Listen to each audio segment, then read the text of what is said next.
আসসালামু আলাইকুম। অনেক খবরের মাঝে একটু খবর বলি যে খামিনি সাহেব ৩৭ বছরের যে নেতা ছিলেন, হ্যাঁ, ইরানের, আহ, ওনাকে হত্যা করা হয়েছে আমেরিকায়। ওনার সম্ভবত উনি তখন ওনার কার্যালয়ে ছিলেন।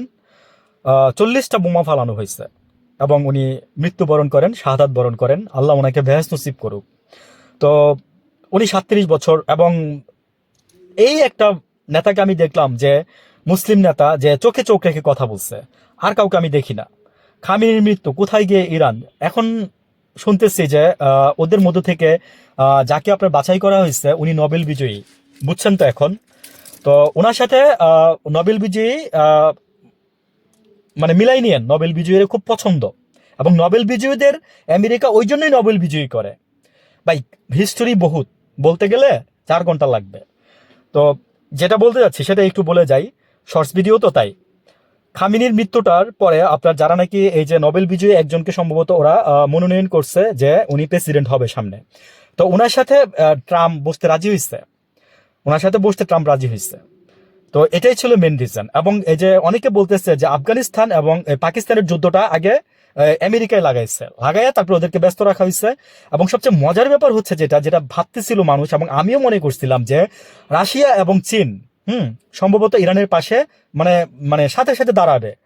না, কিছুই না। তারা হয়তো ভাবছে ভাই রাশিয়ার কথা বলে লাভ নাই, রাশিয়া হইতেছে আরেকটা চিটার, রাশিয়া হইতেছে আরেকটা চিটার। বললাম তো যে ইন্ডিয়ার মতো যে ব্রিক্স করছে না তারা, মানে কিছুই না। বললাম না যে শাসক দল জাস্ট চায় এক শাসন ব্যবস্থা বন্ধ করে আরেক শাসক ব্যবস্থা চালু করবে। আমেরিকা যেমন আজকে থেকে 250 বছর 200 বছর আগে ব্রিটিশদের কাছ থেকে ক্ষমতা নিছিল লন্ডনের কাছ থেকে, আজকে দেখেন তারাই আবার এই যে ব্রিক্স যারা যারা হয়েছে, আপনার ব্রাজিল, তারপর হচ্ছে রাশিয়া, চীন, ইন্ডিয়া, এই যে এরা মিলে আর কি। কিন্তু ইরানের পাশে তারা দাঁড়াইলো না। ইরানের পাশে এই যে দেখেন খামিনিকে হত্যা করা হইলো, কিন্তু তারা এতটুকু পরিমাণে সাহায্য করলো না, পর্যন্ত করলো না। তার মধ্যে চীন একটু দেখলাম যে একটু নড়ে চড়ে বসছে, কিন্তু আর কেউ না, আর কোনো বিশ্ব নেতা না। তারপরে দেখেন ইরান একা কতজনের সাথে লড়ে যাচ্ছে। তারপরে আমি এখানে চ্যালেঞ্জ দিয়ে বললাম যে ইরান এই যুদ্ধে জয়ী হবে, বিজয়ী হবে না।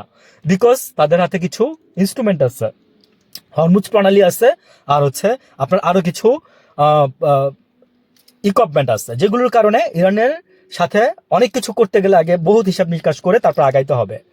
ডোনাল্ড ট্রাম্প, আমি আপনাদের বলি, সে হচ্ছে অত্যন্ত খারাপ বুদ্ধির একটা লোক।